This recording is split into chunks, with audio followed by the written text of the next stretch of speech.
Everyone welcome back to my channel. मेरा नाम है अखंड और हम पढ़ रहे हैं इंडियन ज्योग्राफी। ये है चैप्टर 27। ये एक्चुअली इसमें चैप्टर 27 28 एक साथ लिखा है। तो चैप्टर 27 होगा रेन शैडो एरिया और इसके नेक्स्ट वीडियो में हम पढ़ेंगे चैप्टर 28 जो कि है रिट्रीट ऑफ मॉनसून। अभी तक हम 26 चैप्टर्स पढ़ चुके हैं, तो इस प्लेलिस्ट में पूरे 26 चैप्टर्स से पहले हैं और ये प्लेलिस्ट पूरी कंप्लीट है इंडियन ज्योग्राफी की प्रिपरेशन के लिए। तो चलिए शुरू करते हैं। तो रेन शैडो एरिया, तो रेन शैडो एरिया क्या होता है? जैसे देखिए ये माउंटेन है, अगर ये माउंटेन है तो यहाँ से अगर बात क्लाउड्स आ रहे हैं मतलब मॉइस्चर आ रहा है, तो मॉइस्चर आएगा यहाँ से ऊपर उठेगा और जब ऊपर उठेगा तो यहाँ पे होगी ढेर सारी बारिश। पर यहाँ पे बारिश नहीं होगी क्योंकि यहाँ पे मॉइस्चर नहीं पहुंचा इतना, इसकी वजह से यहाँ पे ब्लॉकेज लग गया। तो ये जो एरिया है ना जहाँ बारिश नहीं होगी पहाड़ के दूसरे साइड, उसको हम कहते हैं रेन शैडो एरिया। ठीक है, मतलब पहाड़ के दूसरे साइड का मतलब ये नहीं है कि इमीडिएटली दूसरे साइड यहाँ का एरिया जो होगा यहाँ पे बारिश नहीं होगी, तो इसको हम कहेंगे रेन शैडो एरिया। ठीक है, the area on the mainland side of western Ghat. जैसे वेस्टर्न घाट्स की हम बात करें तो ये हमारा यहाँ पे कोस्ट पड़ता है और यहाँ पे हमारे वेस्टर्न घाट्स है ये।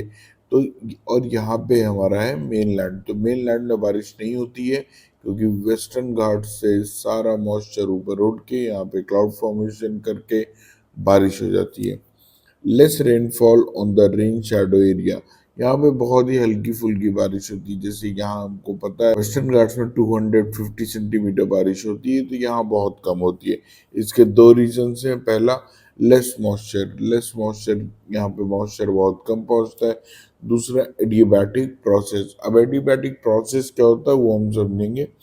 When the air descends, it gets warm, and warm air has the potential to hold moisture and not to rain. तो अब यहाँ से हवा ऊपर उठ गई और देखिए एडियाबैटिक प्रोसेस ये होता है कि अगर एयर है, ये मान लीजिए एयर के मॉलिक्यूल्स हैं, अगर इन्हें कंप्रेस कर दिया जाए तो ये हीट जनरेट हो जाती है इनमें और ये बहुत ज़्यादा गर्म हो जाते हैं। तो जब ये मॉलिक्यूल्स कंप्रेस करने पे गर्म हो जाएंगे ना, तो उनकी मॉइस्चर कंटेनिंग कैपेसिटी बहुत ज़्यादा बढ़ जाती है।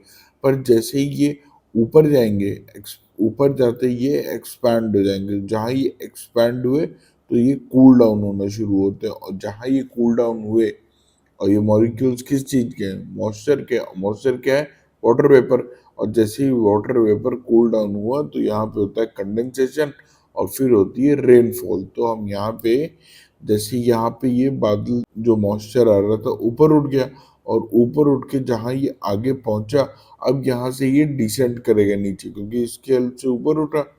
अब यहाँ तो कुछ है नहीं ऊपर उठाने को, तो ये नीचे आएगा। तो जहाँ नीचे आया ये करेगा एक्सपैंड, जहाँ ये एक्सपैंड तो ये हो जाएगा हीट, और हीट जब होता है तो मॉइस्चर वो रिटेन करता है। तो जहाँ रिटेन किया तो बारिश यहाँ पे होगी नहीं।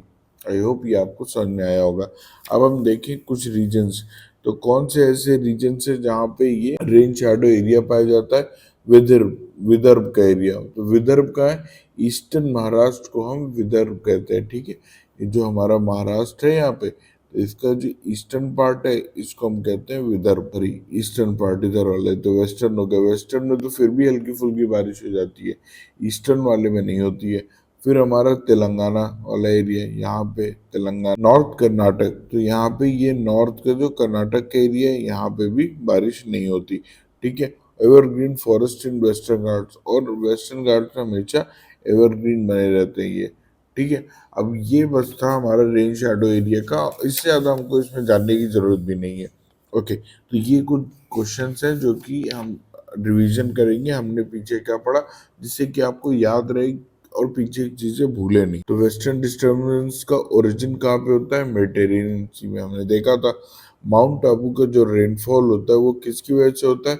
वो अरेबियन सी ब्रांच की वजह से होता है। ठीक है, जो प्री मानसून शावर है, ठीक, उस वो कहाँ कहाँ पे होती है? वो होती है हमारी तमिलनाडु, केरला, कर्नाटक में। ठीक, और केरला में इसको हम बोलते हैं मैंगो शावर और कर्नाटक में बोलते हैं हम चेरी ब्लॉसम या कॉफी ब्लॉसम्स। ओके, बंगाल को सौरो किसको बोलते हैं? दामोदर रिवर को। ठीक। तीस्ता ओरिजिनेट कहाँ से होती है? तो मैंने बताया था कि जेमू ग्लेशियर से तीस्ता का ओरिजिनेशन होता है, और जेमू ग्लेशियर का है सिक्किम में। अब Godavari is longest river of peninsular India. Peninsular India की सबसे लंबी रिवर कौन सी है?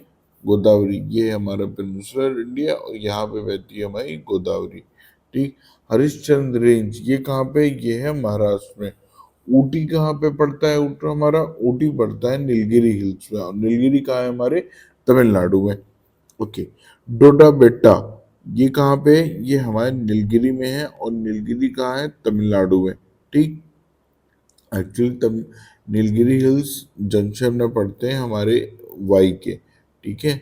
वाई क्या है हमारा? ये हमारा हो गया वेस्टर्न घाट, और ये ईस्टर्न घाट, तो इन दोनों के बीच में हमारा ये पड़ता है Nilgiri.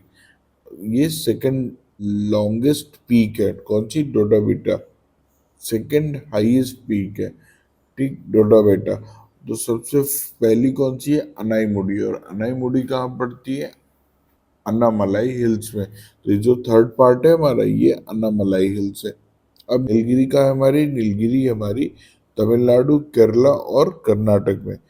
Yamuna only Himalayan tributary to meet Ganga at right bank. देखिए, ये हमारी गंगा है, और इसमें बहुत सारी रिवर्स है जो कि यहाँ से आके मिलती हैं नॉर्थ से, और बहुत सारी रिवर्स हैं जो कि साउथ से जाके मिलती हैं। पर जो नॉर्थ से आती हैं वो सब मिलती हैं लेफ्ट बैंक में। और बैंक कैसे डिसाइड होता है? जैसे रिवर बह रही है हमारी इस डायरेक्शन में, तो ये इसका लेफ्ट बैंक है, ये इसका राइट बैंक है। तो जो जितनी भी रिवर्स हैं जो गंगा में मिलती हैं नॉर्थ से, वो सब इसके लेफ्ट बैंक में मिलती है। पर यमुना इकलौती एक रिवर है जो कि आके यहाँ राइट बैंक में इलाहाबाद में, यानी प्रयागराज में गंगा में मिलती है। ठीक। अब गोरखपुर में कौन सी रिवर फ्लो करती है? तो गोरखपुर में जो रिवर फ्लो करती है उसका नाम है राप्ती, और राप्ती घाघरा की ट्रिब्यूटरी है। ठीक। अब ट्रॉपिक ऑफ कैंसर में कौन सा कैपिटल है? तो वो है हमारे महेंद्र सिंह धोनी, रांची। ठीक है। रांची जो है पड़ता है ट्रॉपिक ऑफ कैंसर में, और भोपाल और गांधीनगर दो ऐसी सिटीज हैं जो ट्रॉपिक ऑफ कैंसर के एकदम पास में है। अब हम बात करें पौंडीचेरी की, तो पौंडीचेरी हमारी किन स्टेट्स में? तो पौंडीचेरी टोटल 4 प्लेसेस को लेके बना है।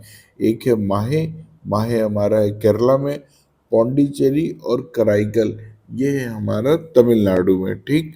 और यनम ये हमारा है आंध्र प्रदेश में। तो इस तरह से हमने रिवीजन कर लिया कि हमने अभी तक क्या पढ़ा था, और ये था हमारा रेन शैडो एरिया। अब नेक्स्ट उसमें हम पढ़ेंगे रिट्रीट ऑफ मॉनसून, कि यहाँ पे जो मॉनसून अभी तक ऊपर गया था वो वापस कैसे आएगा। ठीक है। तो अब आप बने रहिएगा मेरे साथ इस चैनल में। Thank you so much.